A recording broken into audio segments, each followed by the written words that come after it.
probably the second best night of my career. Really? Oh yeah. Okay. Yeah, so Anthony Hamilton was Hold the on, fight. okay. You're about to get going on some stories, so bring that into the podcast. What's going on, guys? This is Aaron. I'm here with the Grappler's Dilemma. I'm sitting here with Big Nate himself, one of the black belts out of Gig Harbor MMA, and 5 a.m. coach there. Yeah. One of the biggest MFers that we have. Right, yeah. Although we have another Nate that's pretty big as well. Yeah, we're known as the Hateful Nates. The Hateful Nates. Yeah, we've been doing this for a while. Yeah, so, yeah. No kidding. So, I actually don't know Nate that well.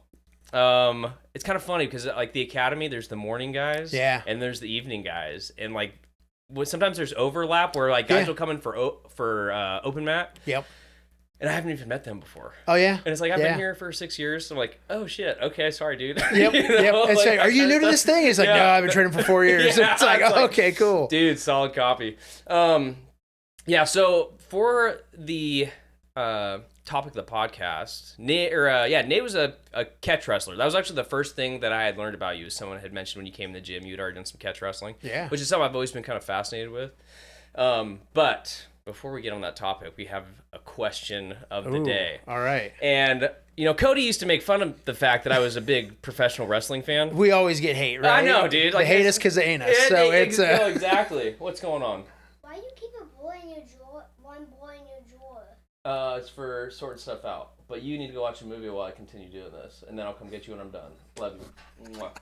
I love it. So our question, well, because we were talking about Chris Stone, where we were like, dude, that guy likes professional wrestling more than real fighting. Oh, yeah. Yeah. And I'm like, 100%. Yeah, which is freaking awesome. Dude. Yep. I love that about him.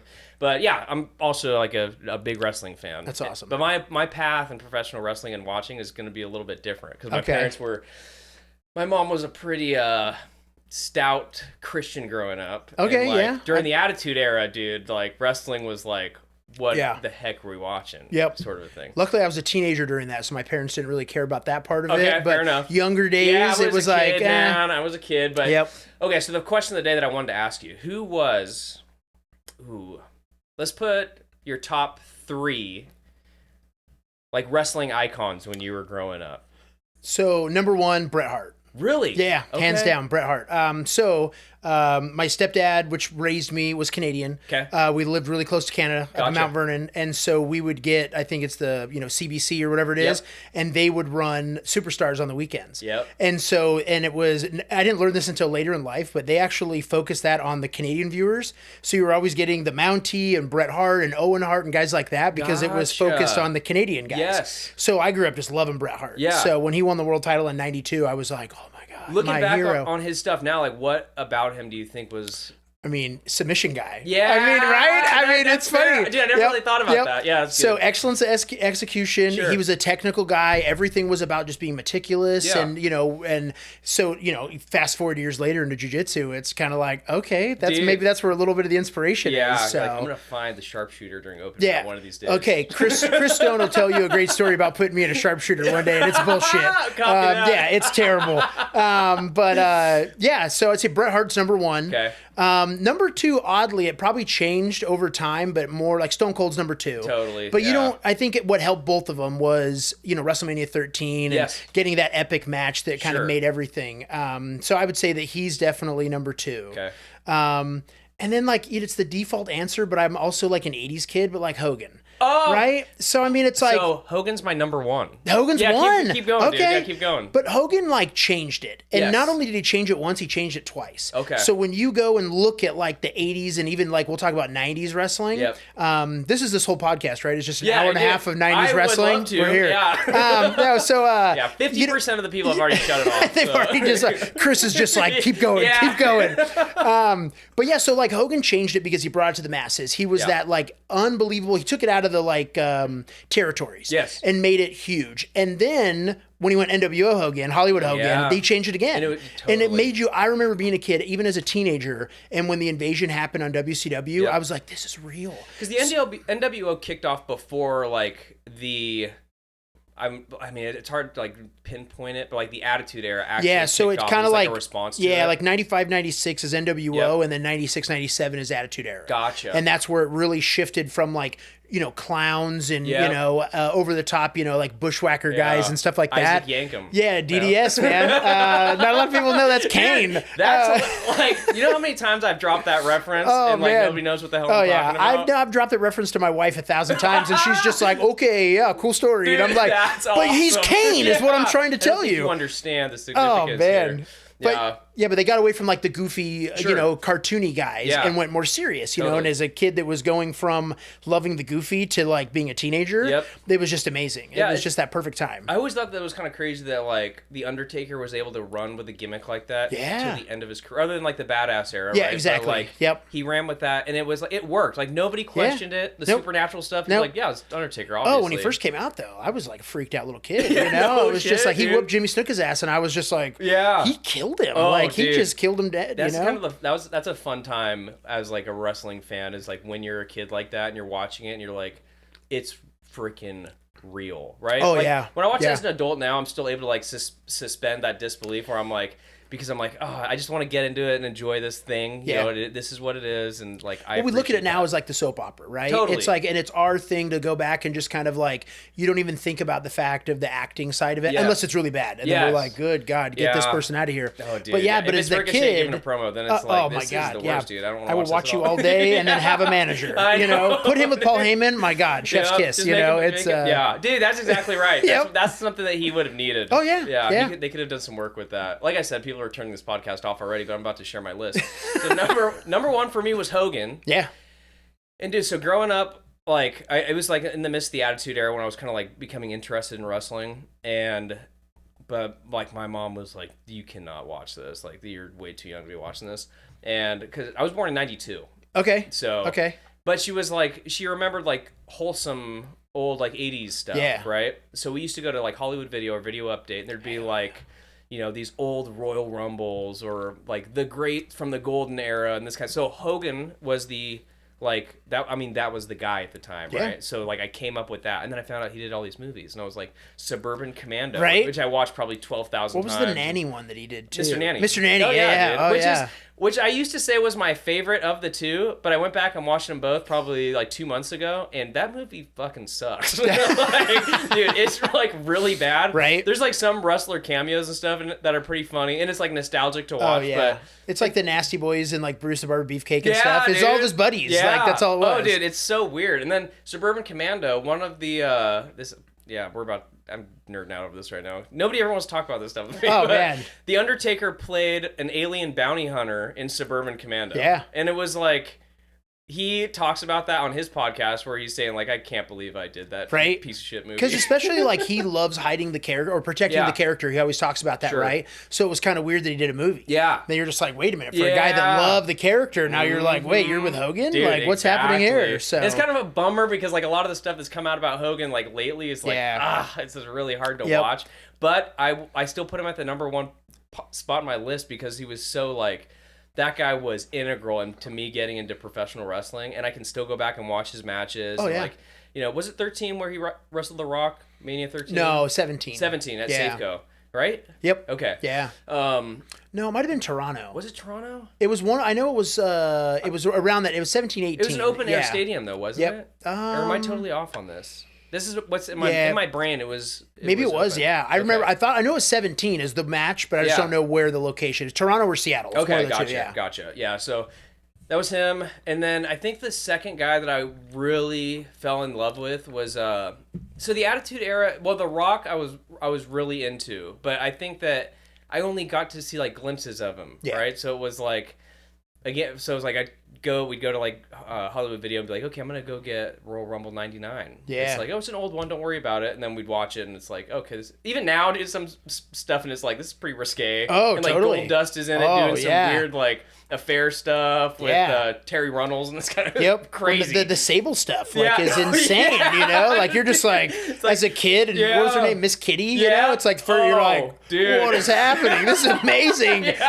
Please, my parents don't walk in right now. Dude. Like, right? It's like, please, dear God. Oh, it's so awesome. But The Rock was certainly up there for me, but I liked him much like later on, I would say, like specifically from movies, and then I had like a lot of I watched a lot of his matches, but it was way after he was even relevant in the WWE, oddly, which is odd. But my number 2, Rey Mysterio, was like the guy that cooked it off for me because I'd never seen anybody wrestle like that before. Now, do you remember any WCW Rey, or was it all WWE? So the one match that, and everyone's going to point to this match. I'm not like, this is not an I can predict this match, Oh, right? I bet you can, dude. Yeah, the Eddie Guerrero match. Yeah, Halloween Havoc. Yeah, with the purple spandex suit. Oh, yeah.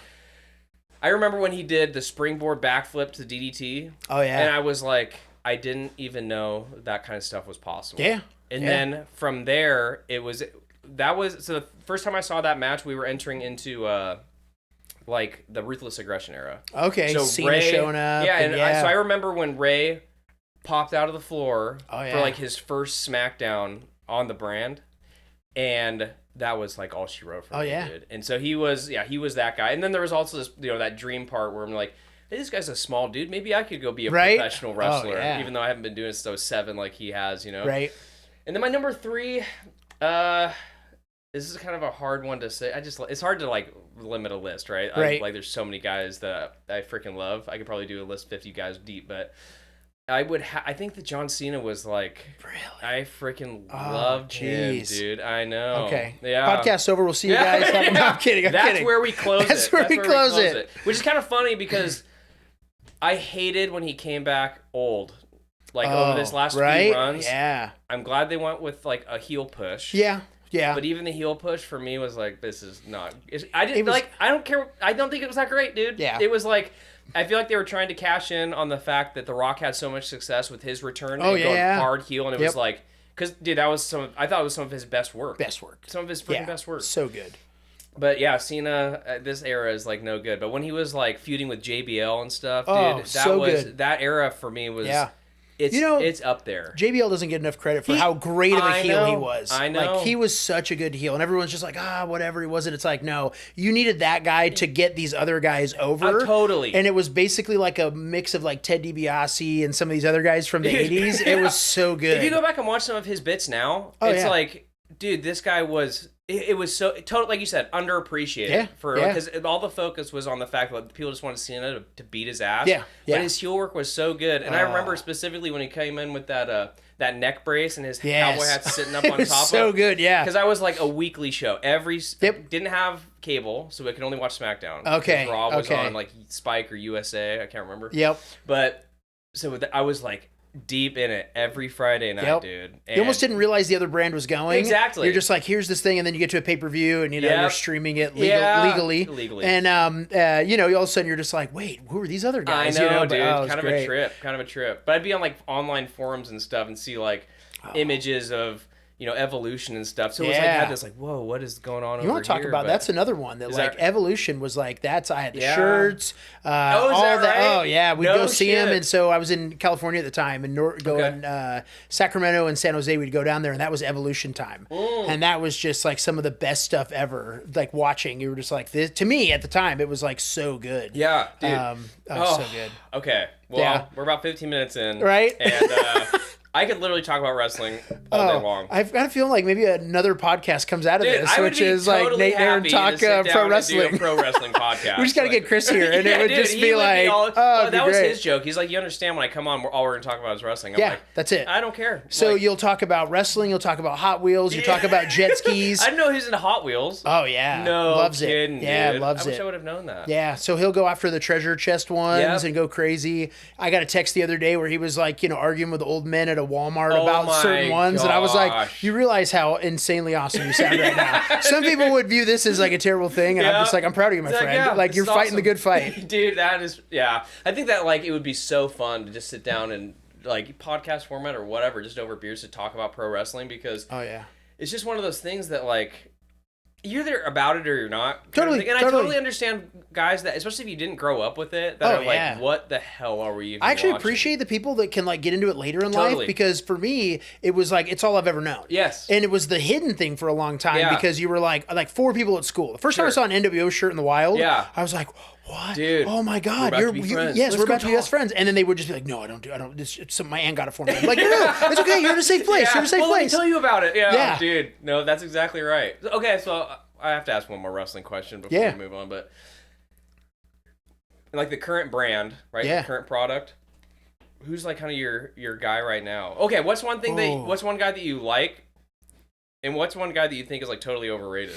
Okay, so one guy that this is kind of loaded. I know, dude. So one guy that I like, and I'd probably even borderline say love, is I love what they've done with Roman Reigns. Okay. And it's kind of hard because I was the guy that probably hated Roman Reigns for a long time. I got like a 1B with Braun Breaker. Like I think Braun is going to be the next guy. Him and Jacob Fatu are going to be like the guys running the show in the next couple years. I could agree with that for sure. Yeah, honestly, like, it's going to suck, and Chris might disown me as, like, a black belt from him, but, like, I think Cody Rhodes is a little overrated. They've built him up for this thing, and I think he had it, and then he didn't. Yeah. And it was one of those where it was like, now I don't like the direction with the Cena as the title, and this is a very Vince move right now going on. But Roman actually, like, I remember I was like, I never would have thought Roman would be in this spot right now. Sure. To be the guy that can kind of come out, say a couple things, be the guy. I do miss him and Heyman because I thought it was so good. Fair enough. But Bloodline storyline, like, the long-term play of that story was amazing. Yeah. Like, that was just some like, of the best storytelling we've had in the industry. And honestly, you needed Cody for that to happen. Yes. And especially like the Cody coming around. And I mean, I love the whole thing. I like the fact that they had him lose. Yeah. And then have him win a year later and kind of build back to it. Yeah. So that was good. But then Cody's run was just a little disappointing. Yeah. It didn't feel, there was like nothing cathartic about it. Where I'm like, I was really about it and I wanted to see him successful, but it was like, I can't pinpoint where I felt like it started to fizzle out, but it started to fizzle out. Yeah, where I'm like, I feel like when they brought The Rock in on that like second wave, and it was like they were kind of throwing like gasping for stuff. Where it was just like, hey, we're reaching for this, reaching for that, and it was like, what's going on here? Why can't we just build this main event as it is? Like I didn't need it, and then of course this year's WrestleMania was kind of a letdown main event. Yeah, because it just didn't pay off what we thought it was going to, but maybe that's what they wanted. I thought the best match of Mania. Oh, dude, I'll close this out in a second. But was like Penta and Dom. Yeah. That was like, dude, I was in here by myself, big pop off my couch. Yeah. I was so happy because it was only, a year or two ago that me and my brother Avery were like, I'm so sick of Dom Mysterio. His dad is great. He freaking sucks. But then he made the heel turn. Yes. And it was like, he is one of the best talents on Chris and I talked about that a couple times. Like he's probably the best heel they've had. Totally. When you can't speak because the boos are so loud, dude, that's when you know. And then they fed into that. I know. So I really hope that they do something good with that because it could be great. Yeah, because it feels like that title had this new weight to it after he won. I felt like he made it relevant again. You know, when you have enough big names and up and comers going after it, that it made it go you could. It wasn't like the old days where the IC title was just this like floating around, or even the US title. You're like, okay, you might not even know who has it. Exactly. That's a lot of it. Sure. You're just like, that's a weird looking belt. What's that? Yeah, Intercontinental title. Dude, yeah, I would agree with you as far as like who's overrated. But my guy still now, I have high hopes for him, but I don't know if they're going to utilize him the way that I'm hoping. But LA Knight for me has been like really up there. Yeah, like really up there. He reaches back into like an era that I feel like is a little bit gone. It's no longer, I don't know, there's just something about him that reminds me of like Attitude Era as far as personality, even his style in ring. Oh, totally. Where I'm like, this feels, it's something familiar. It's not overly flashy. He has his stuff, but it's like it freaking works. But you don't need it to be, right? Exactly. And that's what I think the hard part is. They're like, he doesn't do a Hurricane Rana. I don't want him to. Yeah, totally. You know, like that's for this guy over here. Like let Penta do that. You know, dude, for sure. And it's just, I think they missed an opportunity with him not putting a belt on him, even for a week or a month or doing something in which they were so afraid to do that. Yeah. Where I'm like, no, let the crazy things happen. Sure. When you have like they did it with Jey Uso, but they just the build was too much. Yes. But it's great where it's at. Yep. But it's like, all right, we'll see. But man, LA Knight somehow getting into that match and somehow winning, and then a week later he gets hosed. Yeah. I know, dude. Yeah. Okay. All right. Okay. I promise, guys, we're gonna start watching or talking about actual martial arts now, but wrestling is awesome, and I wanted to talk to you about that first. After I found out that you were a big wrestling fan, I was huge, like, okay, that's what we're starting. It also makes you a better grappler in case you're at home and you're wondering, what do I do? Watch pro wrestling. That'll make you a good grappler. Exactly. A little bit of extra shit talk, you know what I mean? Yeah. The mask, that kind of thing. Okay, so one of the things that I wanted to get into in this episode was talk about catch wrestling. Yeah. So, I want to start like, did you wrestle in like high school or anything like that? No. You found it later on I didn't do any sports through school. you know, my mom might like not like hearing this, but they weren't really like huge advocates for going and doing sports. Gotcha. Play a little baseball as kids, but it wasn't, they just didn't push that, right? Gotcha. My brother did a little football for 1 year, but once he found out that you couldn't smoke weed, he was just like, deuces, have a good one, you know, later. Go from being a starting left tackle to like, you know, at home. But it just, that wasn't pushed on us. So we loved wrestling, we loved fighting, just, you know, stuff like that. But no, it wasn't pushed at all. How did you end up finding like catch wrestling or like getting into grappling, I guess is a better way to put it? So it's kind of a weird time in my life where mid 20s, early 20s kind of a thing, wasn't sure what to do. And believe it or not, and some people don't believe this, but OVW was a huge thing at the time for going out for wrestling. Yeah. And I kind of had a dream that I was going to go out and be a pro wrestler. No kidding. Had this thing and I was like, oh my God, I'm going to be a wrestler. And my brother, you know, bless his heart, met a neighbor that talked about being catch wrestler. And he just associated that with wrestling. Okay. And so he goes, you got to meet this guy. He does that stuff you do. Yeah. And I'm like, all right. So I go up to his house. They lived like a town away. I go up to his house and I go, oh, you're into wrestling. And he goes, oh, yeah. And so we have this like 5-minute conversation where we're not talking about the same thing. Oh, shit. I'm talking pro wrestling. He's talking catch wrestling. Yeah. And then finally he's just like, yeah, we do this, you know. How old are you? Oh boy, I think I'm 25, 26. So I had a weird thing because when I first joined the gym, I immediately needed 2 back surgeries. Okay. So not the crazy ones you'd think. I had like a weird lower tailbone like cyst thing that happened, but still took me out for about 2 years. Sure. So I ended up having that, and so I was in and out of that gym for about 2 years where I would probably train like the equivalent of a month or two in a 2-year span. Gotcha. So 25, 26 is when I got into it.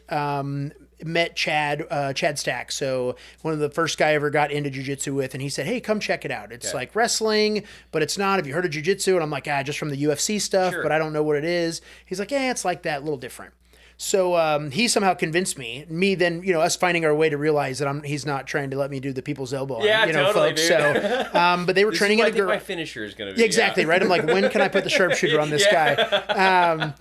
But yeah, so we end up, he's like, hey, we go at this guy's house, his name was Rick Jones. We go to his garage, and he's got a whole setup in this garage. And we're talking open beams that are exposed, the mats in the middle. You know, you've got like a little bit of maybe a treadmill or cardio thing over on the side. Yep. But it was just some guys that got together and trained. And it was nothing it wasn't a school. Yeah. It was just more of like a gathering for guys. You started like old school. Yeah, yeah. Dude. I always tell people like, I was just a piece of meat for dudes to beat the shit out of. No kidding. And it was like, you know, they taught you stuff, but when you got to rolling, it was just like, it was 100%. They'd go out there and go max they could. A lot of them were police officers, bouncers, different, you know, maybe some first responders and stuff. And then you'd have your just hobbyists. But each class was 3 to 10 people. You just never knew who showed up. I feel like I met a new guy every time I went out there. Gotcha. And just like a once a week thing. So, yeah. Well, the people listening, I'll let you know. I know we talked about wrestling for the first 20 minutes of the podcast, but professional wrestling kicked off. It started as catch wrestling. Yeah, like in carnivals and stuff. And then they were like, hey, we can make some money off this. Go look up the things. So many of the names that pro wrestling or things referred to all comes from the carnival side. Sure. So K-Fab is like holding that character and stuff and heels and faces. Yep. Everything, you know, that is wrestling comes from the old catch/carnival days. So. Yeah, totally. So when you found this group of guys that are training out of a garage with exposed beams and they never washed their mats, I'd imagine. And you know, we were a little You're pretty good about it? Okay. I'd say we were decent. We were decent. Fair enough. Once a month, twice a month. Right, yeah. So like so you were like 26 at the time? Yeah, I'll say 26 to 27, yeah. Okay, how old are you now?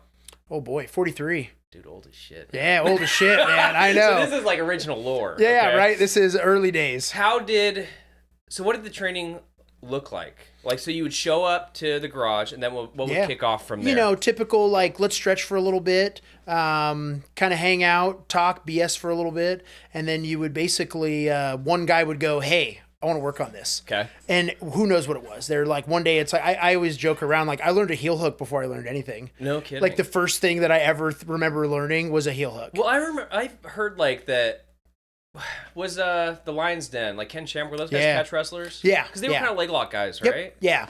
Why? Okay. Anyway, sorry. Continue on. I just I have that connection with catch wrestling as far as like the catch wrestlers being leg lock guys, especially in the early days of UFC. Like when I think back to that stuff, I think a lot of it is just because there isn't the limitations of this move can't be learned until this date. So when you go into catch, you're just like, it's one of those things where, we always called it jiu-jitsu. It wasn't like you walked in and was just like, hey, I'm a catch wrestler right now. But that was definitely the premise, right? Okay. But I think a lot of guys were just like, hey, this is a move that is going to win a match. Yes. So slicers, knee bars, cranks. Yeah. I mean, if people know, I love me a good neck crank. Well, dude, I saw a picture on your Instagram. Of course, I was like, I scoped you out a little bit when I first started. I was like, we have this guy, Big Nate. And I'm like, what the hell is that? So I found you on Instagram. And there's this image of you driving a guy's like chin. It looks like you're pushing it into his pubic bone, dude. You're like pulling it so hard, and it just says "Neck Crank City" on the caption. I'm like, dude, that's pretty sick. Oh yeah. You know? Justin Polanco always posts a good photo of like it says neck cranks and heel hooks should be legal. Yeah. Prove me wrong, you know. Dude, and it's that guy at the desk that's sitting there, and I'm like, that's me, 100%. I love it. Yeah, I mean, it's just I think you learn just submissions. You know, it wasn't like, hey, I'm a white belt, I'm a blue belt, I'm a purple belt, I should know these things. It was just guys would come in, and a lot of stuff back then was like self-defense-ish based, with the mix of catch. So it was just like, guy would come in and he was like, hey, I want to work Kimuras. I was talking about like, I love the Mousetrap series of Kimura, straight arm bar, Americana. Yeah. But because that's one of the like second, third things I learned and that I really felt comfortable with and you dive into. Gotcha. So everything's just kind of in that world where there wasn't limitations in that way, but it was also just different. It wasn't sport jiu-jitsu. Sure. It wasn't, you know, I need points. I didn't, even to this day, I kind of hate when I have to tell someone about points. Sure. Because I'm just like, I'd rather just like rip your arm off. Yeah, but totally. you know, but it's just, it is what it is. You have to appreciate sport the way you do other sides of jiu-jitsu. So when you walked into that gym or I guess gym, garage, whatever, like you had this group of dudes that you were doing catch wrestling with. Yeah. Was there this vibe there that you were just like learning how to like beat some ass, or was it like, because in jiu-jitsu, like there's two components to it, right? Like for me in my own brain, like I do think about the sport aspect because like, you know, I like to compete in this kind of thing. Yeah. But when I first started, I was a cop at the time. So it was like, okay, I wanted to know this stuff that's going to like, what can I use when like shit hits the fan? Did you get into it? And was the culture there, did it lean more in that direction? Like were guys there was like, I just want to know how to handle myself sort of thing? Or did you guys compete at all or anything like that? So Reading Submission, that was kind of what the name of it became, and unfortunately they're like closing down like these next couple months. It switched to a couple other guys, but kind of had three phases. So first phase was the garage, and that was very much that style, which was you're showing up to like see how you can defend yourself and how you'd be in certain situations. Never was it, hey, we're going to go do a tournament. Hey, we're going to go do a fight. It was more of just like, this is life. Yeah. And I think everyone had UFC in the back of their head because it wasn't what it was now, obviously. We're talking mid 2000s. Yeah. So this is pre-Forrest Griffin and or maybe like same time-ish. Sure. And then it moved to a gym. Yeah. And it was a like arm of the gym. So you'd go into I feel bad that I don't remember the name of the gym, but Jim Howard, one of the greatest people in my life, one of my mentors, took it from that with Chad over to a gym, and that became more of a structure. Gotcha. That got us more into the like, hey, we're working this for a goal one day, whether that's a tournament, whether that's a fight, whether that is a real life scenario. Yeah. And then he moved to an independent building, which was just Reading Submission, and that's when we all started fighting. Gotcha. And that's when it was like, hey, we're going to do tournaments. Hey, we're going to do this stuff. And it really like, so this phase as it grew, I kind of grew with the gym and was one of the like, 5 or 6 guys that kind of like grew from it. So it was different phases, but early on it was basically about like, how are you defending yourself? Like I said, a lot of like bouncers that were just like, I'm going to deal with a drunk guy. Sure. How do I deal with this? Or you'd get your occasional cop that would come in and it wasn't like it is today where we get a lot of cops that are training. Sure. This is a lot different. So your 1 or 2 cops are just like, hey, I need to know how to hold a guy down. I need to do some of this stuff. And I kind of like that environment. Like when it comes to a training environment, those kind of guys. What? No, I'll come talk to you in a second. Okay, well, you gotta take care of that in a second. We'll edit that out. Actually, I'll probably leave it in. It makes for a good bit. Oh, it's great. Yeah, it's that's great. My son asking for a snack. But right. I've got 30 listeners, so so whatever, dude. Someone will come back when there's like thousands and they're like, that was dope. His kid's just like, Dad, I need a snack. That. Yeah, I actually kind of like it. I enjoy training in that type of environment. I've been doing, I do a lot of seminars. I have one coming up here in August. It's going to be the most expensive seminar I've ever gone. It's like a 3-dayer kind of a deal. Is this Guns and Geese? No. Oh, okay. I'm going to do that eventually. This one's called ECQC with a guy named Craig Douglas. Okay. And so they do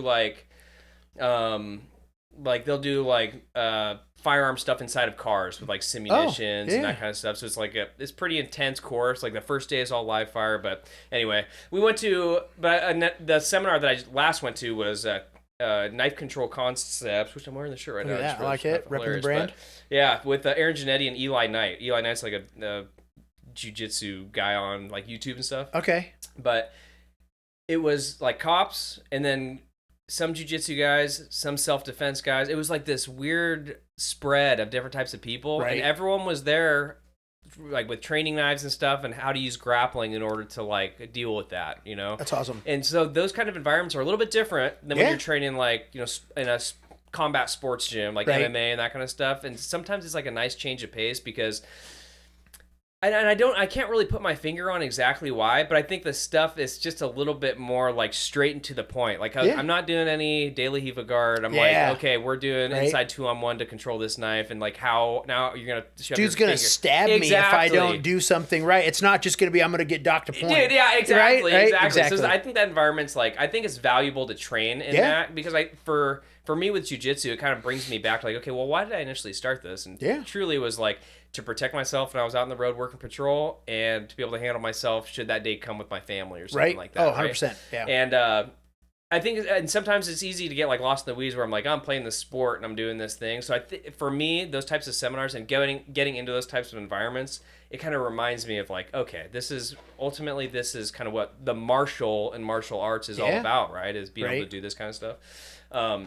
Who was the instructor that you guys were training under? I'm like curious about that guy's. Chad Stack was our first instructor, and he was a purple belt under Eric Polson. Okay. So he would go down to his facility down in Bay Area and do seminars, do one-on-ones, do privates, and then would come back and would kind of go, hey, this is what I learned. Let's focus on this for a couple weeks. Sure. You'd still get guys that would come in and be like, hey, I saw this thing. Not back then it wasn't a video clip, right? Yeah. We all come in and want YouTube stuff now, but it was back then it was like, saw this thing, a guy showed me this. And then Jim Howard kind of came to that gym and also then realized there was probably a vision there to make it maybe a little something more, take it to the masses, take it out of the garage and put it into a gym. You'd get more people. It's funny because guys from the early days of the gym, there's a couple of us that are black belts now. No shit. That, and we don't like talk all the time, but it's just seeing that their progress and where things are. It's cool to see. Yeah. So were those guys like ranked in jiu-jitsu or they were just under Eric Paulson?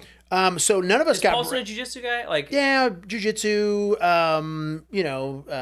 catch guy, a little bit of everything. Yeah, so I know he teaches MMA as well. Yep. So I mean, he helped out with like St. Pierre and stuff. Like Josh Barnett too. Yeah, so that's like for me, like one of my guys MMA, like the first guys that I was like, that's the guy was Josh Barnett. Gotcha. I mean, so it was cool. It was good to see, especially as a big guy. Yeah. To be like, all right, that's like a heavyweight. So this guy knows what he's talking about because he's teaching heavyweights. Yeah, and then years later you find out he's working with Brock Lesnar. Heck yeah, and it's like, okay, cool. He's legit. If he's helping the Beast Incarnate, he can help me. Yeah, dude. So it's it kind of comes back to pro wrestling. Always guys. comes back. We will loop this back at every moment of pro wrestling.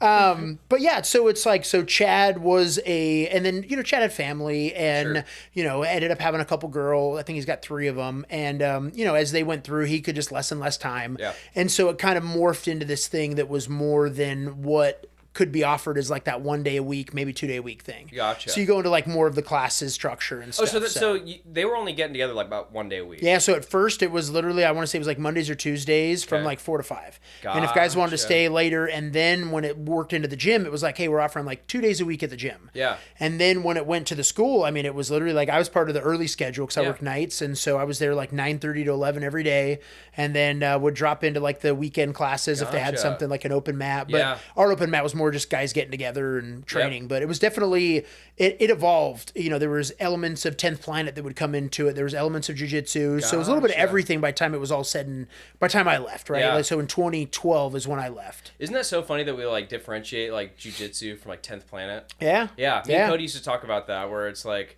it is jiu-jitsu, but when you like, give it your own names, to me, I feel like you differentiate yourself. Dude, well, that's also one thing about 10th Planet that I freaking love. I think naming moves, like I could, if we were to sit here and like go back and forth, like just 1-for-1 professional wrestling moves, we could go forever, right? Okay, we found episode 2 of our podcast when we do that, so that's just gonna be, that'd be amazing. That's what I'm saying. Like, maybe that's the next question of the day. Next time I have you on, because like we'll talk about like top 10 moves. But when 10th Planet like names their stuff, like for me, I come up with names in my brain of like, oh, this is a position I haven't seen before. But if I give it some type of weird out there name, it makes it stick for me. Like it like makes this connection in my brain where I'm like, okay, I know exactly where I'm at. Yeah. And it's kind of I don't know, I think that's kind of a funny thing. And that's one thing I think that they have keyed in on that they do really well, dude, is giving stuff like that names. Especially when you start going into that realm, like everyone knows what mission control is. Totally. Right? And whether you are 10th Planet guy or not, Joe Rogan's taught us enough about mission control. Sure, and I love Joe, right? Yeah. But it's one of those where it's like, we know it's not just like a modified guard, right? Yeah. It's like a true position there. Sure. So once you start seeing that and know the other things, now granted, some of the names we laugh at, crackhead, zombie, all this stuff, right? But it's awesome. But it's true, or we come up with something on our own and you're trying to explain it to someone and it's just like, oh, okay, I've got this submission that I do here or this position there, and you're just like, just call it this thing. And dude, I love that. Yep. So how long did you spend doing catch, like with these guys? So I left in 2012. Okay. And so 2012 itself, I didn't train much there. Okay. So 2011, my daughter was born. Yep. A lot of energy towards her and just wanted to be a dad in the picture and just be there.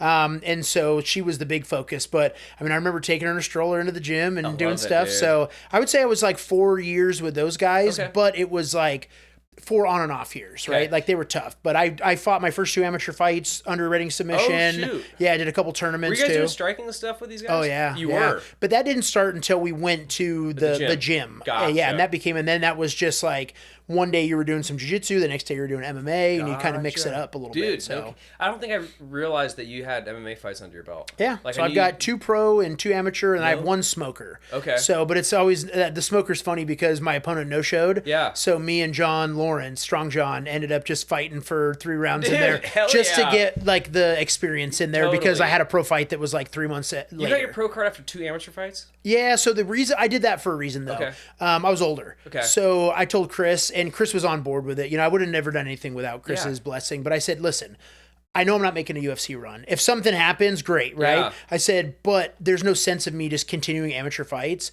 at 33, 34 years old. Fair enough. So let's do this. And plus, just being an older fighter, you have to go through different stuff with the state. Yeah. Really? So you're like, you gotta have CT scans and all sorts of good stuff before you get your license. So it's like a totally different world. I think it's 35 and older for that.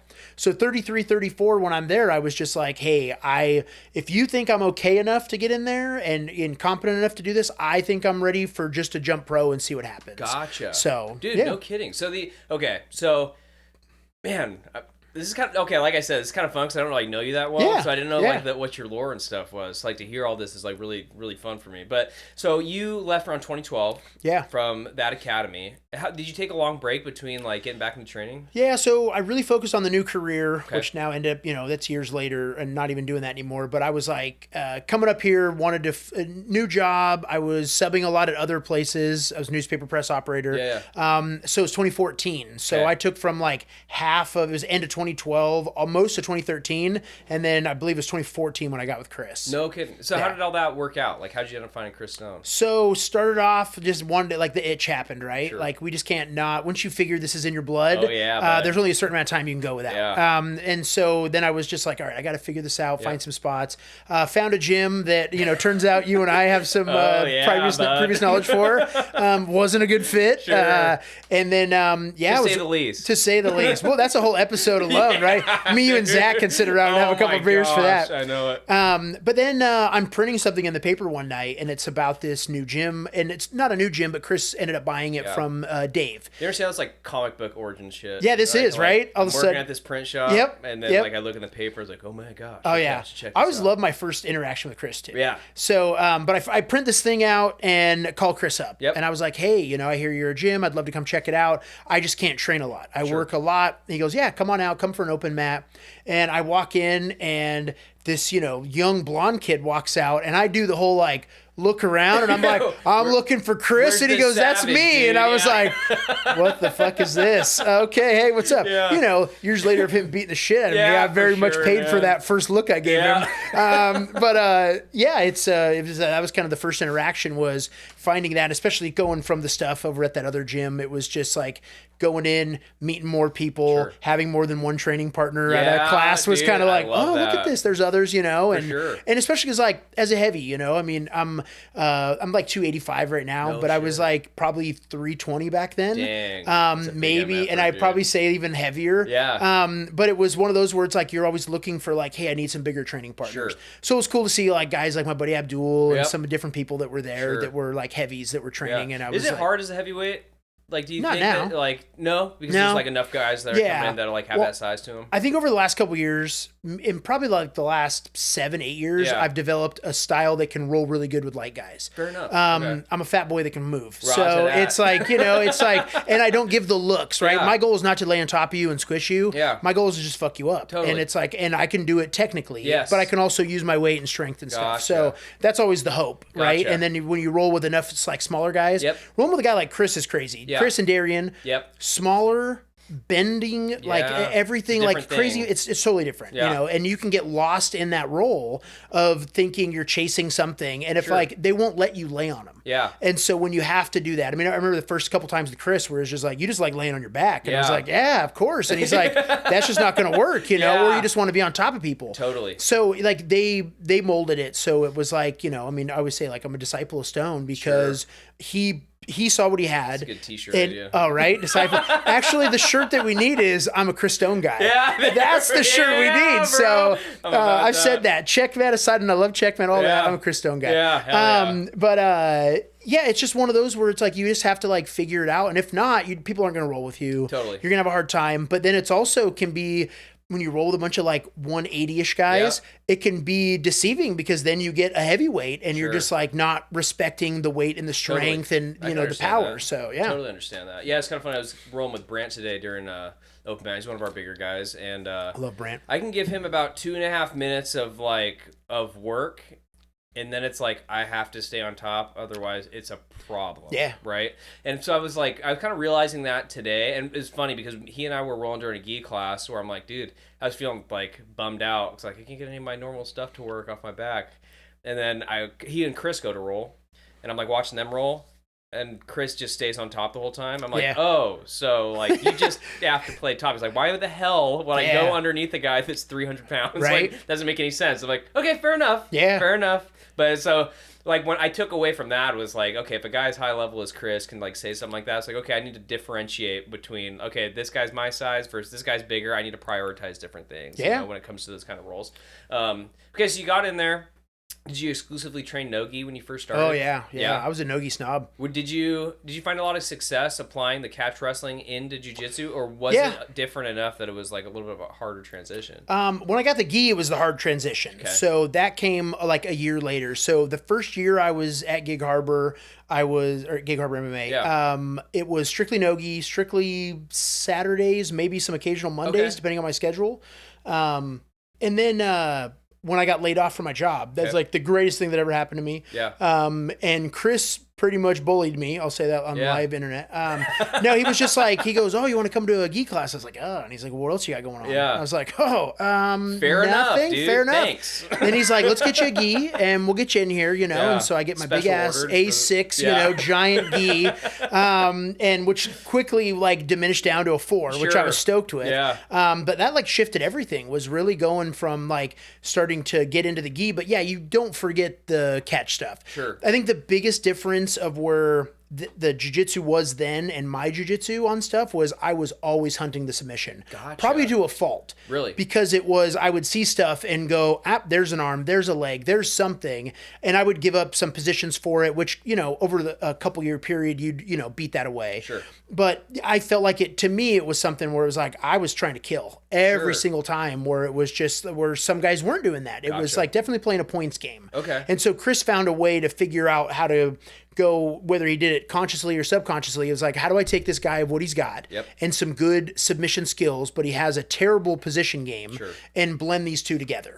And somehow he figured that out, which was great. No kidding. Was there a big cultural difference coming from like the catch side coming into jiu-jitsu? Was it positive or negative, like in your estimation? I definitely say positive. And that's not a knock on catch at all. Sure. But I think it's one of those where it's like when you've got a little bit of when you're training to train and you're just in there kind of doing stuff and you're focusing on like some other guy's thing and you're really not like, sometimes we didn't break down crazy situations, right? And this is also coming from a mindset that maybe I wasn't ready for it. Okay. Right? Early on when you're just doing stuff and they're using you as just like, a piece of meat just to, Totally. I always use that like that phrase from Little Gears of War, like the meat shield, you Hell know? yeah, but I was dude. just like, I'm just a guy that's just there just being beat up and just You a piece gamer? of meat. Oh yeah. Oh yeah. Dude. Oh yeah. Okay. Yeah, we're gonna get along just fine. Right. But it was one of those where it was like, I don't know. I just like, and maybe it was different times of life as well, where you go to a different thing and it was just some more focused and more, I guess the martial art essence was just different at the time early on, when you're training for just different things. Yeah. But joining with Chris and his stuff, I mean, it was very much like the culture was great. The people were great. Yeah. Going into the gi were like probably more nervous and scared than I'd ever admit. Really? Because it was just so foreign, you know? It was like, okay, this guy's going to choke me out with this piece of cloth on me. Totally. I can't rip my arm out the same way. Sure. Even now teaching, I'll like explain it in a way where I'm just like, well, in the gi, you're not going to do this. Gotcha. Right? But in the no-gi, okay, I can fly a little more. I can do some stuff. So I think you get a comfort in that world of speed and movement and stuff that no-gi brings that you don't get in gi. I would say like to guys like the guys that fly around really good, we can ground the bird. And it's like in the gi, it's like there's such a spot that we can put people in that it's a little easier.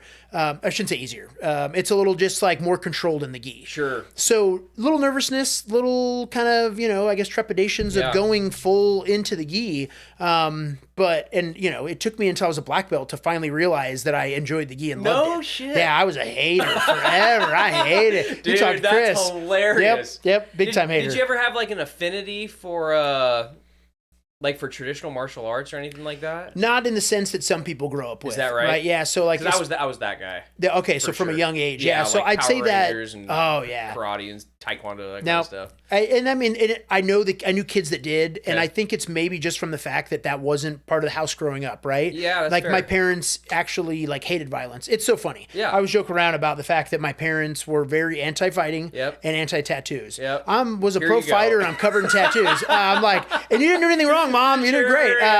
But it's just that little thing of it. So it's one of those where you don't see it all the time, and it wasn't an emphasis. Yes.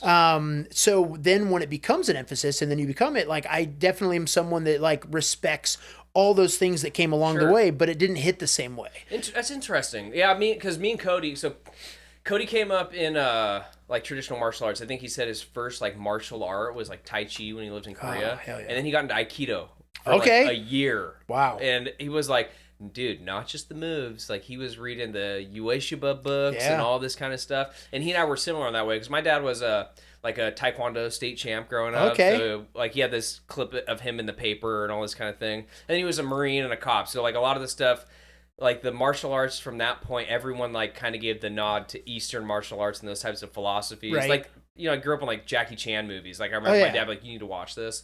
And a lot of my dad's like personality when it came to fatherhood, like I just remember certain lessons that were, he got this from a kung fu movie. Like what he's saying now is like totally just his spin on something he learned watching like a Jackie Chan flick. That's awesome. Yeah. So it was like totally different. When I came in, it was no gi was the foreign aspect to the game for me. The gi was the thing that I really like clicked with because I wanted to get into like the more traditional side of it.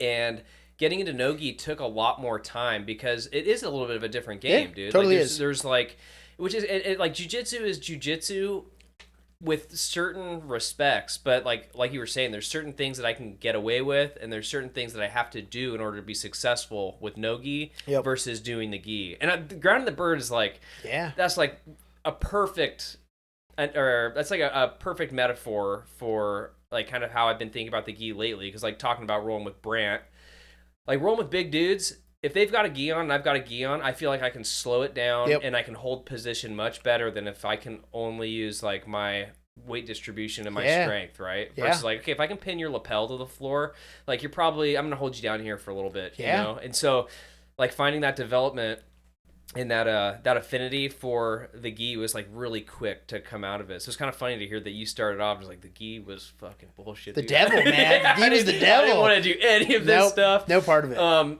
But then you got into gi. Yeah. And now you're black belt now. Yeah. So what year did you start jiu-jitsu, I guess? 2014? So jiu-jitsu, yeah, away from catch was 2014. Okay. 2015 was the first time I put a gi on. Gotcha. Oh, so you did train for a full year. Yeah.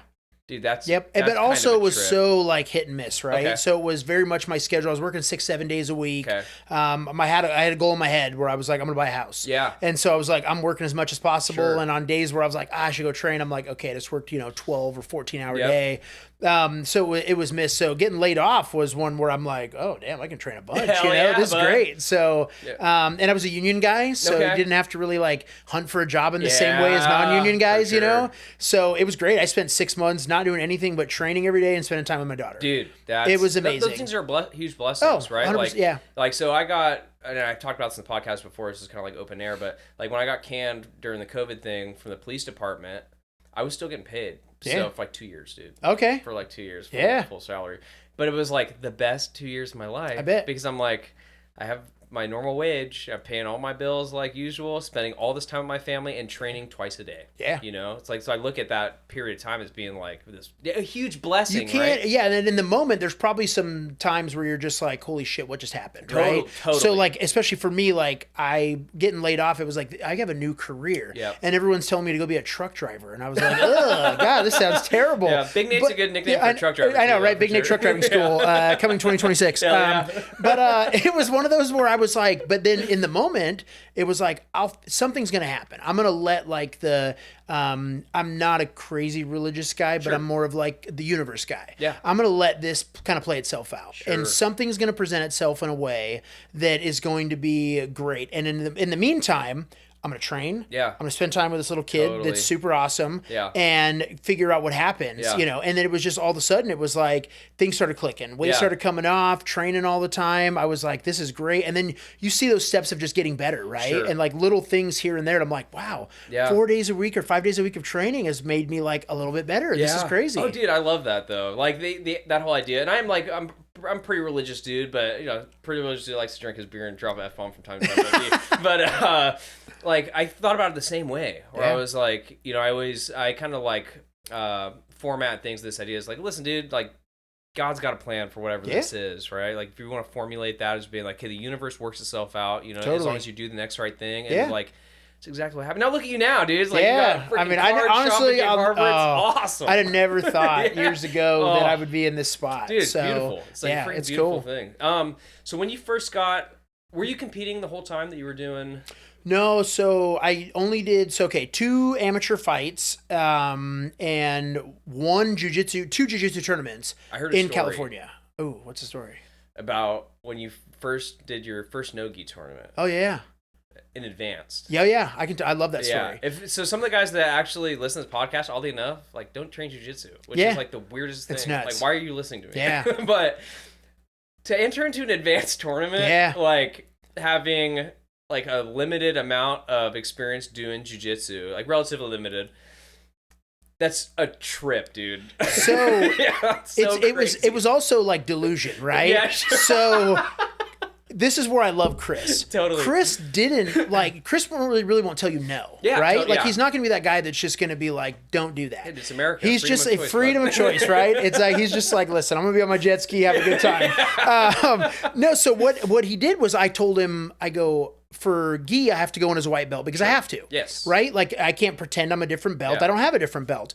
I said, but no gi, I feel like I'm better. Yes. Let me go and do this in advance. Yeah. And he was like, you have fun, little buddy. You get out there and you grapple your heart out. Yeah, hell yeah. No, and so he was just like, hey, you go out and do this. Yeah. So I run up against one of my good buddies now, Charlie Johnson. Okay. He's black belt, just an absolute stud. Yeah. I forget the other guy's name, but both of them at the time were purple belts. Okay. And so I didn't think that I was too far off when I got there. I was like, okay, grappling wise, I think I can hang with these guys. And I could kind of hang with them. Yeah. But I got the shit kicked out of me. Gotcha. I mean, I went out there, got smoked, 2 losses, 2 submissions. Yep. Just terrible. But I didn't walk out of that going, holy shit, I don't belong here. I walked out of it going, I got to work on some things. That's beautiful. But the cool part about going back to Chris was I was like, maybe I'm not ready for advanced. And he's like, I don't think you are. Sure. Let's take a step back. He goes, you're probably ready for intermediate, but you're not ready for advanced yet. And that wasn't a lesson that was like, I didn't walk out of that with like my head low. I just walked out of it like, whoa, there are levels to this game, you know? And it was great because then we went back to the lab, did what we do. And then I rocked off like 4 straight intermediate no-gi golds. No kidding. And then it set me up for when I went to advanced, I was like, okay, I'm not only going to hang with these guys, I'm going to beat these guys. Yeah. So, and I think that was the different mindset is once you got to the point where it was like, too much in jiu-jitsu, we just want to like be at the party and you don't want to be the party. And I had the mindset where I was like, I'm here to win. I'm here for gold. And I'm here to submit everyone along the way. And if you don't have that goal, I mean, sucks, but you know, that's what made me want to be there. Gotcha. Dude, that's like, I think that's a good way to approach it. Like when you think about that way, where instead of like walking and like kind of dogging yourself about like, shoot, man, that was rough. And you're like, okay, like, I see if these guys are at this level. Yeah. I was able to hang well enough to the point where you weren't feeling so discouraged that you just like kind of walked away from it. You're just kind of like, yeah, I just need to learn some things. Like I could be that. Right. You know, it's like I could be on that side of things for sure. And I felt worse after other tournaments. And that's what I look back at. Like there were some times where like I walked in and I was like, you know, today's the day that I'm getting, you know, I'm a purple belt, being like, Chris is just going to skip belts and give me a black belt after today. But you know, it's one of those where it's like, I felt that good and then go out there and lose 2 matches. And I was like, what just happened? Where the first one gave me a good lesson of like where I was at. And it allowed Chris to present himself in the coach that Chris is, which isn't the guy that he's just like, yeah, you want to try that? You want to go fight? Yeah, go fight. Let's go do this, you know? You know, it's like I try to give praise to Chris as much as I possibly can because he really does allow guys to kind of blaze their own path. He does not think of himself as like, this is kind of a weird thing to say, but like and of course there's a hierarchy in any jiu-jitsu gym when you're wearing like different colored belts and stuff. But when you talk and you like bounce questions off that dude, he's just like, it's like talking to a friend where he doesn't hold himself in this way where he's like, I am your instructor. I'm like, this is what you need to do. This kind of stuff is like, okay, maybe this is a good thing for you to kind of like learn on your own. Go ahead. Oh, you want to like learn how to do this? Here's what the advice that I can give you with this. Dude, I told him, and I will, so it's no secret. I've talked about this in the podcast, and me and Cody had talked about this because Cody and I wanted to open up an academy someday. Like that was like a long-term goal. And that's still like long-term goal for me now. And I was like, you know, Chris has created something very special. I think we both can kind of recognize that, and like the environment that he's created and the way that he goes about doing business. And I came to him during one of the revolutions where it was like, I'd never told him that like this is my long-term plan. And I was like, man, is he going to feel like weird about this if I were to bring this up? And I was like, listen, I'll move as far away as you want me to freaking move away from you, right? It's like, I'm not going to open up right down the street or whatever. But he offered me so much, just like, here's the things that I did wrong. Here's what I had as an advantage, because Dave Bird had built up XYZ, and he like handed this over to me, right? And so, but here's some things I would have done differently. Here's how much it cost me to facilitate training every month and like keep the rent going and all this kind of stuff, and the things I wish I would have emphasized earlier on. He's just giving. Yeah. You know what I mean? It wasn't like, you can't go out there and compete in an advanced thing because you're representing me and my school. Yeah. Like, he would never come across in that way. And dude, there's so many guys out there that would. Even if you didn't want to be like checkmat, you were just like, hey, I'm going to go do my own thing. Yeah. He would be your guy in your corner. Totally. Yeah, dude. Yeah. I cannot sing that dude's praises enough. Yeah. And like, I hope his face is turning red right now. Because, he probably is. You're looking at Bruna and he's just like, wish they'd shut up and move on.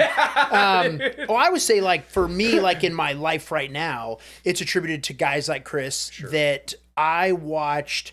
Probably the way he is right now is because he did this as a blue belt to start, right? Yeah. Kind of ballsy to like take over a gym and open up it, and you get those guys that are just like, wow, there's a blue belt running that gym and all that stuff. But he took it as a thing where he's like, I'm going to build this. I'm going to work from a small spot. We got a bigger spot, and one day we'll have even a bigger spot, right? But he really worked it up, and so years later, going into my own world of business, but having friends and like him and John and Rob, guys like that have like small businesses, and you see that like that kind of like, you see that growth that they have and that mindset, and it's like, dang, if I can just take one little thing from this, and it kind of inspires you, you know, to like see what those guys have done. Yep. And he is that guy. He's that guy that would literally probably go over there and be like, hey, and if you need me to coach a couple days a week, I would. You got to work. You got to do this. Totally that guy. Yeah, he's totally and some people don't know. Chris worked a full job for like a long time, and then would hell yeah, and it like made it for me when I went and did my career. Like I didn't quit my job right away. So I stayed almost 3 years where I was working a full-time job, then working nights to build this thing, and then finally when I felt like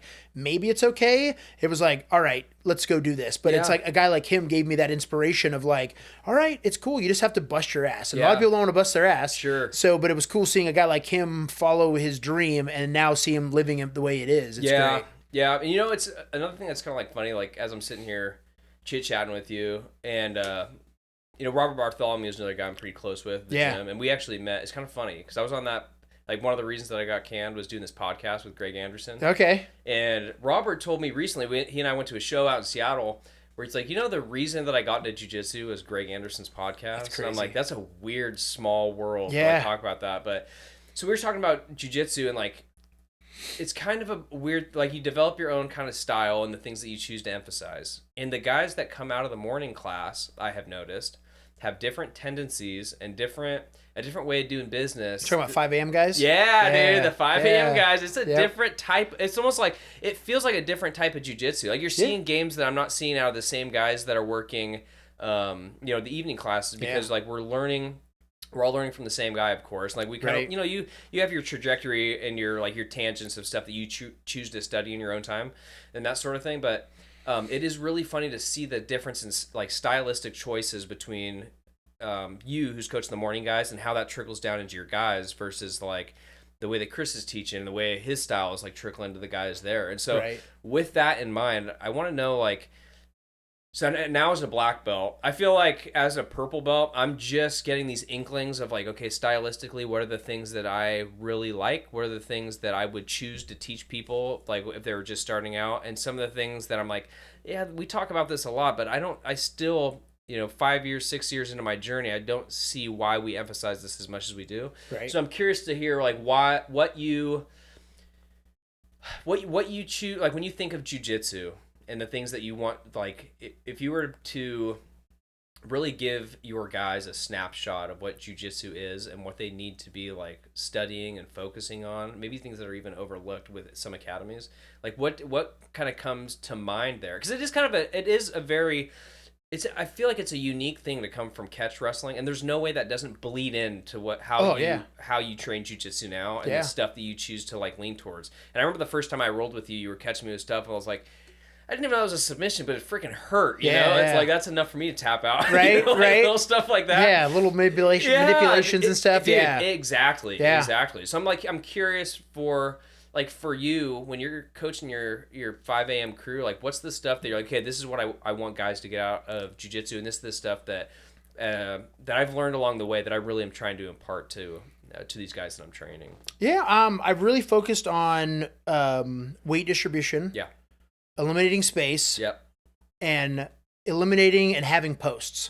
Gotcha. And if you take those 3 things, that's so much of jiu-jitsu. Sure. And I think a lot of it is like what I teach a lot now is stuff that I love, right? Yeah. Like, I mean, we're leg lockers. Yeah. I mean, I'm not the nerdy leg locker that's going to go into crazy. I'm the rip your leg off leg locker. So, and in respect to those guys that want to talk about the little different angles and stuff, but it's like there's certain things that we go over constantly that are just like the base positions and how things, and I try to look at it like, and it's no hate to Instagram jiu-jitsu or YouTube jiu-jitsu, but there's so much of the flashy stuff. Dude, we're Instagram jiu-jitsu. I know, right? I know. Right? I know.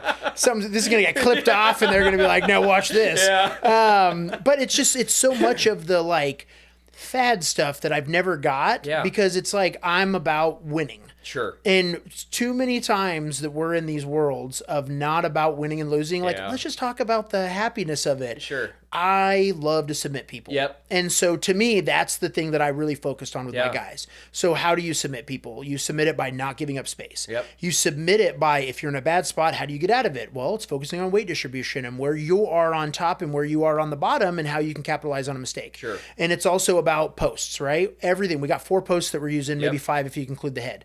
How do I eliminate those to move on? And so like my whole basis has been off of those three kind of pillars. Yep. And then just going back, I teach the very traditional catch stuff of the, the mousetrap. Okay. And then just your different stuff. I mean, I love leg locks, love knee bars, love heel hooks, love all that. So, some stuff I'm not teaching, and that's probably why people go to Chris or people go to someone else. Sure. But I'm also so open to seeing what people want to talk about. Yeah. If you got something, bring it to me. We'll talk about it and we'll go over it. But for me, it's just about like, as a big guy, I give up a ton of space. Sure.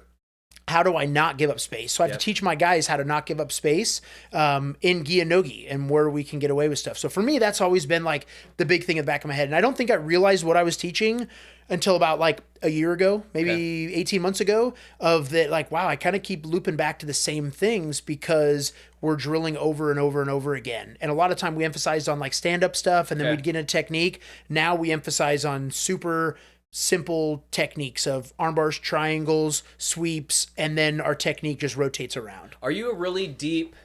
I've only gone to one morning class. Okay. I remember. Oh, yeah. I ended up in the ER after, like, right close after. Actually, that was technically during Ed's class that I had to go to the ER. But, yeah, so I don't know if I've told this story on the podcast, but I went in for 5 a.m. class. Me and Cody went in for 5 a.m. class. Yep. And it was like, first thing I noticed is the warm-ups you guys did were way different than what... Oh, totally. Which I love, by the way. Because we had a whole, like, probably 20-minute discussion. Because I think that, like, to a large degree, traditional jiu-jitsu warm-ups are a waste of time. Yeah. Like, I try not to say that, like, too disparagingly, because it's, like, for beginners and stuff, there's certain movements that you should learn how to do. But on the whole, I think it's better to get up and do, like, some stand-up grappling, like, basic, light work on the feet to warm up versus, like, okay, we're going to shrimp across the mat and this kind of stuff. That's just that's my opinion on the whole thing, right? Come from a purple belt. But, so that was, like, the first thing I had noticed. And then, right... You guys get to work. That was the other part of it. We figure we have an hour, right? I don't get an hour and a half. I don't get 2 hours. Sure. So like we have an hour that we have to cram in, and we've tweaked it over time. But that's a lot of it too. It's just like we want to take advantage of this 60 minutes that we have. Yes, yeah. So I did that class, and then it was literally the last roll of morning classes where I rolled with a guy that was. He was huge, you know what I mean? Yeah. And I'm playing in a position that's like it's fine to play that with a guy that's my size, right? Yep. But when you have or a higher belt, exactly, right? Or a higher belt, and then it was like I felt my back muscle contract hard and then melt away, and I was like, this isn't good. And then like Larry had to carry my bag to my car. I was big baby. I was like trying to like play it all tough, and the guy was like, "Are you all right?" Oh, trust me, I get the text from Chris. Why are you breaking people up there? I'm like, I don't think this was me. I don't think this was me at all. Yeah, dude, I wasn't even there, dude. Yep. That class was over. But those morning classes, I was curious as far as. Because you and Ed both bigger dudes. Yeah. Is it difficult to train guys that are like, I don't know, like my size, like smaller guys where I'm like, this works for me, but it's like I'm also, I'm 100 pounds on most people, so that's why this is going to work for me. Do you tend to teach things like this? Conceptually, this is a universal rule. You should be able to make this work if you're doing it properly. Do you ever have any like... Is it hard to do that? No, not at all. Because where most of the time is, I found it that I can teach a lot of stuff even if I don't do it. Gotcha. I can teach some stuff that is very good for you and will accentuate your game, but I'm just not going to do it. Gotcha. But I start realizing like, hey, this is a good move. Okay. I might even make it look goofy. Yeah. But I'm just like, but guess what? When you do this, you're going to come back to me and be stoked about it. Gotcha. But then there's also the hard part of showing someone that like when, I love top half, right? Yes. I love bottom half too, but top half is just a great position. I can grab most people's arm, maybe the exception of Ed, right? Okay. But I can grab most people's arm and take it where I want to. Sure. That's where you start getting into this. So then you have got to figure out like, okay, where is this going to work for you? Sure. That maybe you're close to strength to me, but then also like technically it might not be that easy of a thing. So how do we break that down? Fair enough. Or the cool part is like listening to your guys. Yeah. And that's where Chris is great because he'll listen to his guys. And I've gone 100 times to him and been like, listen, okay, fat boy over here, how do you help me out with this? Sure. And he's like, oh, try this. And even if he's like not 100% on it, he's like, we'll work on it and we'll make it right. We'll like figure it out. And so I've taken that approach to it where it's like, I think that for the most part, we can make it work and we can figure it out. And there's still some stuff like I am not a triangle guy. Okay. I can show you a great triangle. Yeah. And I can make your triangles dope. Yeah. But I'm rarely going to hit. I hit Chris with a triangle like 6 months ago and he was like, that's bullshit. You don't do that. Why are you doing that? You know, and I was just like, gotcha. Yeah, that's hilarious. But you know, it's just those things that you can like, you start learning to be able to teach people. And so it's not that foreign. Okay. It's gotten easier, of course, being able to watch something and go, okay, I can apply that. I can do this than the early days of teaching. Gotcha. What was like kind of your, right, being a black belt now, for me, it feels like so far away. It's like close but far away at the same time, you know what I mean? Because I'm one of those guys that, right when I started training jiu-jitsu, I knew, well, I say that, but I would say on my second iteration of training jiu-jitsu, I knew I was going to be a lifer. Or like, oh, this is what jiu-jitsu is? This is what the community's like? Dude, hell yeah, I'm in it, you know? So that, like, it's going to happen at some point just by, even if it's a, what do they call that? Like a attendance-based promotion. Totally, right? Yeah. You know? It's like, he's been here for 15 years. We have to We gotta give him a black belt. Yeah. Like, what was your favorite belt going through the process? Do you have, like, or was it, each one was kind of different? Okay. Maybe that's tough. So blue belt was probably the funnest time of my life. Okay. Obviously, I won a world title at blue belt. Yeah. So that was dope. Yep.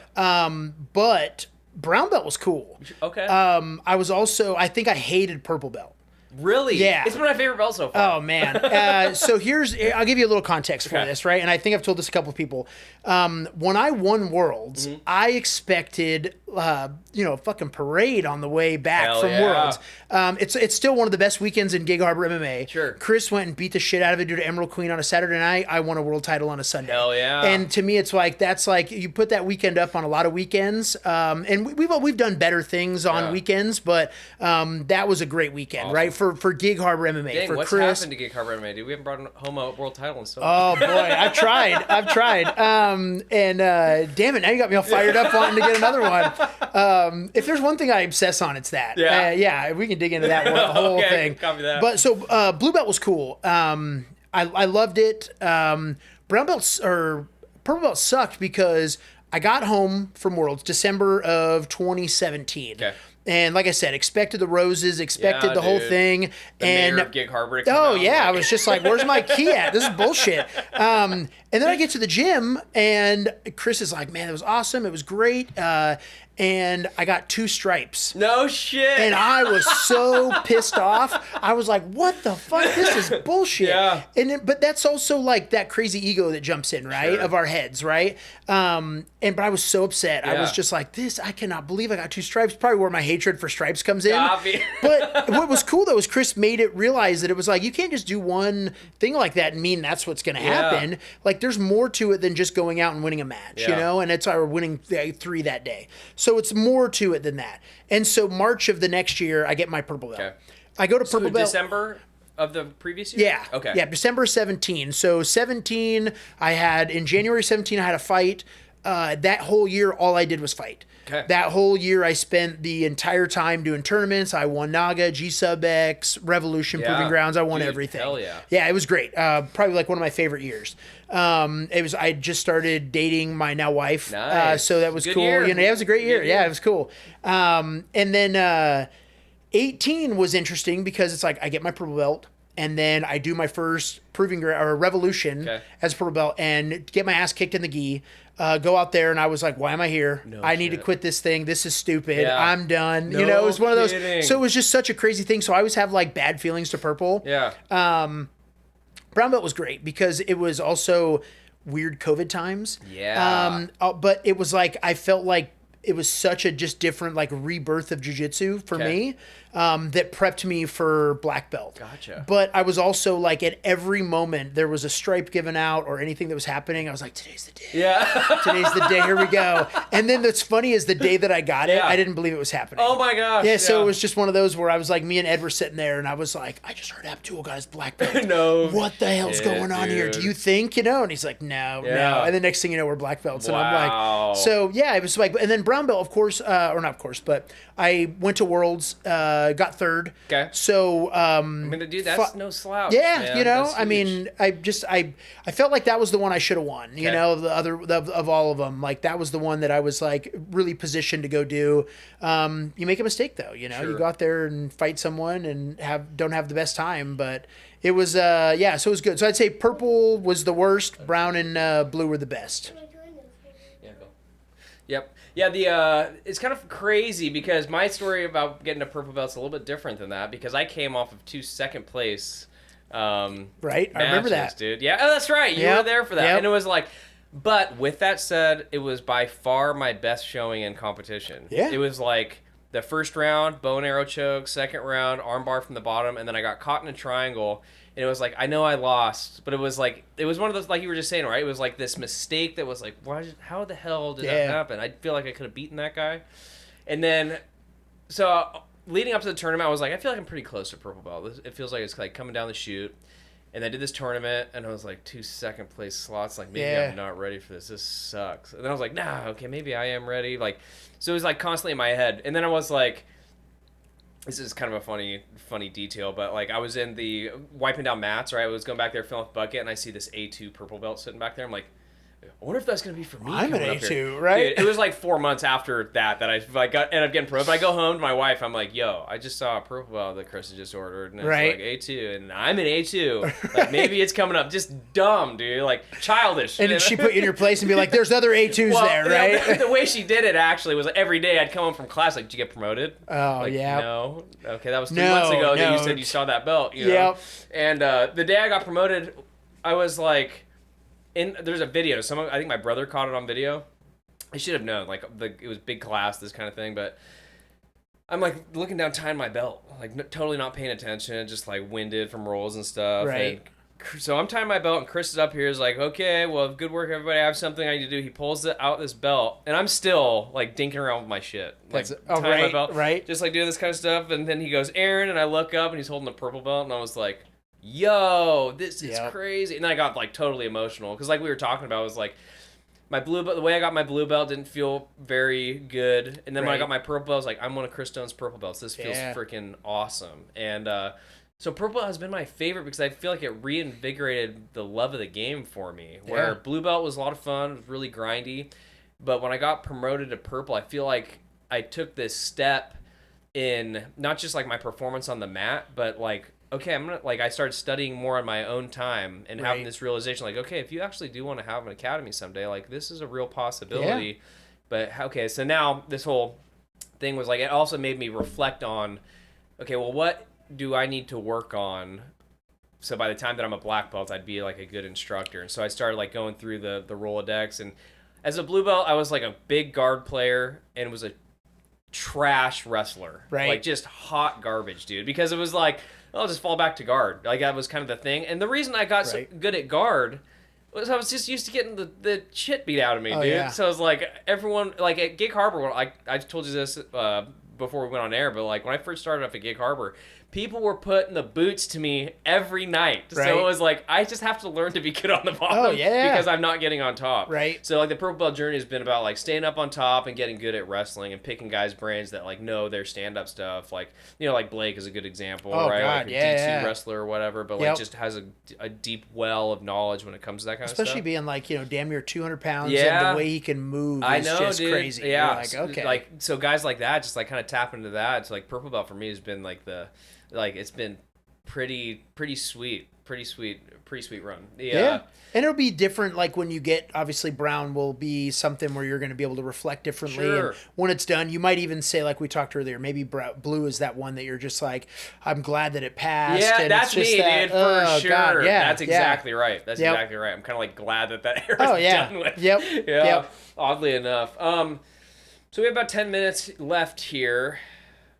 Trying to think of a good way to close this out. I could go on talking to you for a long time, just so you know. Yeah. I said this to Matt. He was on the last episode. Oh, nice. And It's really annoying that you guys are so good on the mic. Oh. Because, like, I feel like it took me so long to get comfortable doing it. And, like, you guys are just going. And it's like... I mean, part of it's like, I just deal with people all day. Yeah, that's fair. And so you're just like, you're having to jump in and out of conversations. And you're just like, all right. That's a fair point, dude. Yeah. Did you ever want to, like, open your own academy? Because you're like, you're more or less a full-time instructor now. Yeah. Right? So it's like, I do wonder why, you know, guys like you that have kind of this prestige and this deep bag of tricks and knowledge, why? Well, I guess you have your own business, right?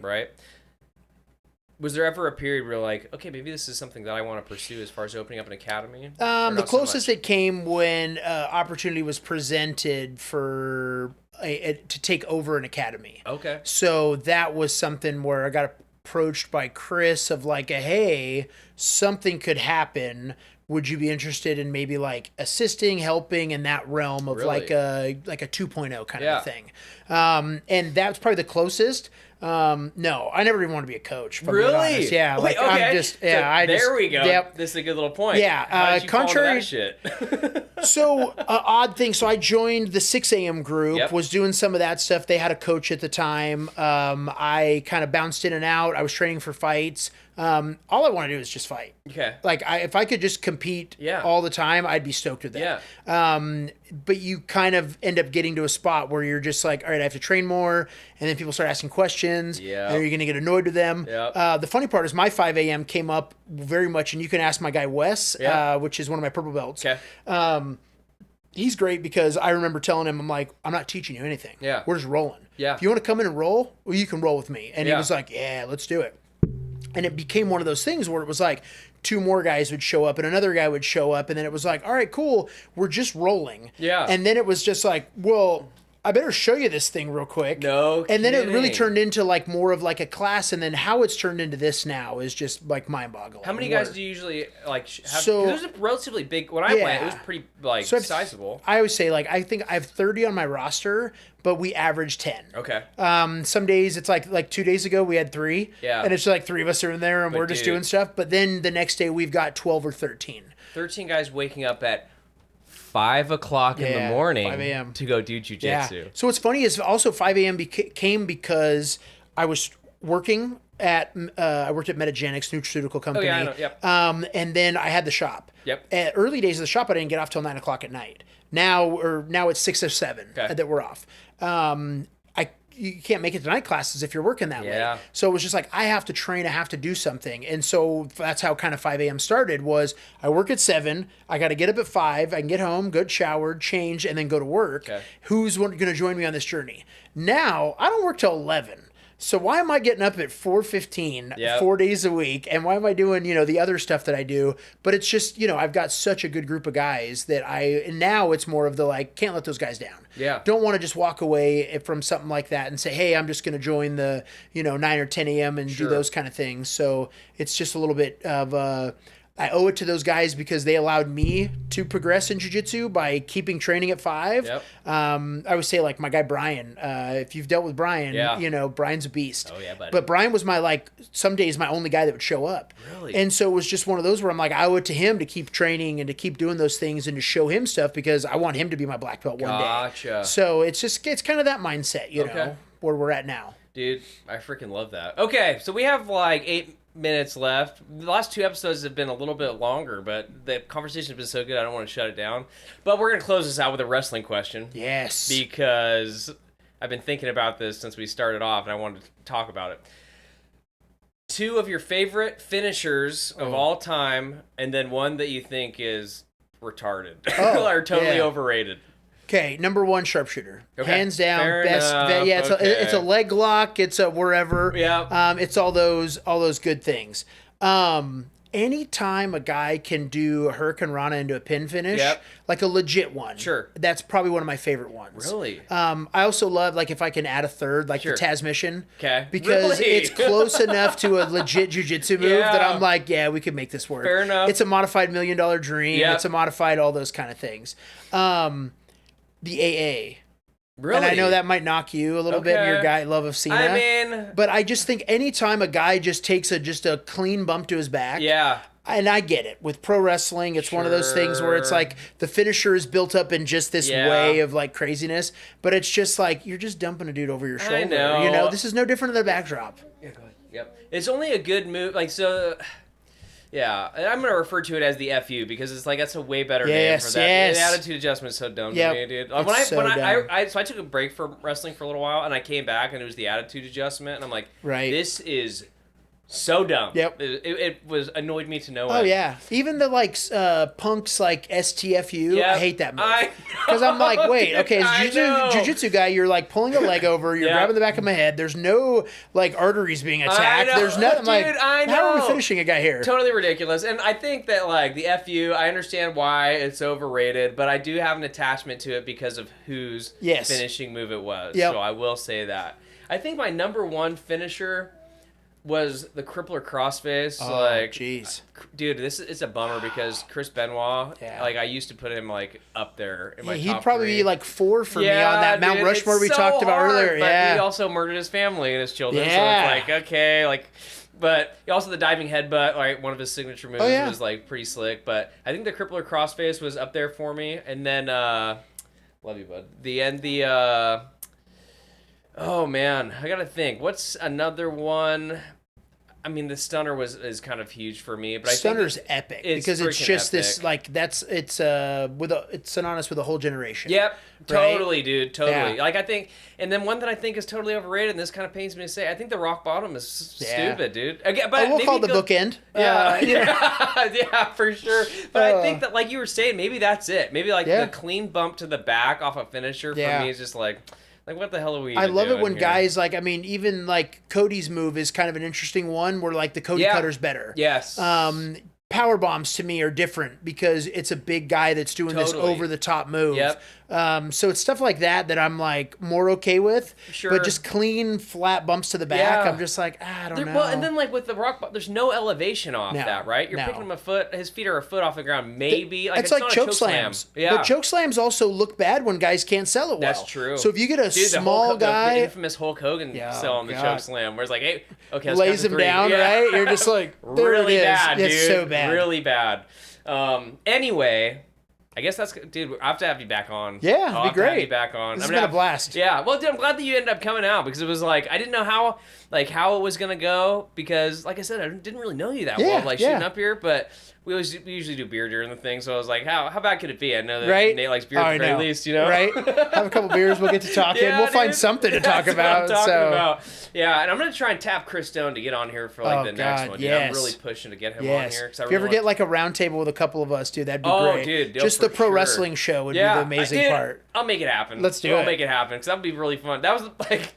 Honestly, the wrestling portion of this episode has been some of the most fun conversation I've had We could go for hours, I know. Hours. Unfortunately, for my wife's sake. Right, she's just like, get out of my house. Why are you guys watching this? Yeah, for sure. Anyway, guys, this has been episode 15. Damn. We are 5 beyond the 10 episode mark, which apparently most podcasts don't make it past 10. That's dope. Yeah, so like 15, not too bad. That's no slouch, and we're going to keep on going. If you want to reach out on Instagram... I'm going to tag my personal one is at Aaron Myers 190. I post all my good personal stuff on there. And then our podcast Instagram is The Grappler's Dilemma. I'll be more active posting on that. Coming up here, it's been, as me and Matt had talked about, it's been a pretty gnarly couple of weeks just as far as, life stuff happening and changing the direction of the podcast and trying to figure out where we go from here. And then, so Nate, what's your business? You got to plug your business. This episode has been brought to you by Big Nate's Card Shop. He's not giving me any money, but he did bring 2 4-packs of beers. That's good enough as far as I'm concerned. Yeah, so I own Big Nate's Trading Cards in Gig Harbor. Specialize in like sports trading cards, TCGs, and a little bit of everything else. What's TCG? The trading card game is the slogan, but basically if like Magic, Pokemon, Yu-Gi-Oh, that kind of stuff. So what's like we have 2 minutes. What's like your your 2 most prized possessions that you have right now. Oh, mine? Yeah. So I have a crazy Shohei Ohtani collection. What's Shohei Ohtani? So he is the like Babe Ruth of modern day. He hits, he pitches, he does everything. Yeah. So wasn't he in like kind of like a controversy as far as him not really? Well, yeah, the gambling thing that popped up this year. Yeah, that's like we'll find out. That'll be at ESPN 30 for 30 in a couple years when he's in trouble. So yeah, those are probably I've got like a crazy like autograph and rookie collection of him. And then my prize, like baby, I've got a Batman 1966 SGC 1.5. So 1.5. Dude. So I'm a huge Batman guy. Yeah. We could, if you ever want to get into a podcast about that, I'd Dude, go I can for talk about hours. some Batman for sure. So yeah, those are my babies. So, Okay. but yeah, got a pretty good selection. We're downtown Gig Harbor, pretty much there Tuesday through Sunday, and yeah. So go hit him up, dude. Yeah, hit me up. The next episode we should like shoot it from the card shop. Yeah, I'm down. That'd be great. That'd be sick. That'd be awesome. I think that'd be a lot of fun. Anyway, guys, thank you for listening. So here's the thing, dude. Every episode we end it with an O. So I know that you're not like. I know you started as a catch guy, and that the makes least you traditional guy you're ever gonna butt meet. pucker a little bit. Like, are you really gonna ask me to do this? But I'm gonna fucking ask you to do it, dude. Yeah. So, as always, train hard, stay safe. Oos. Thanks, Nate. All right, man. Appreciate it.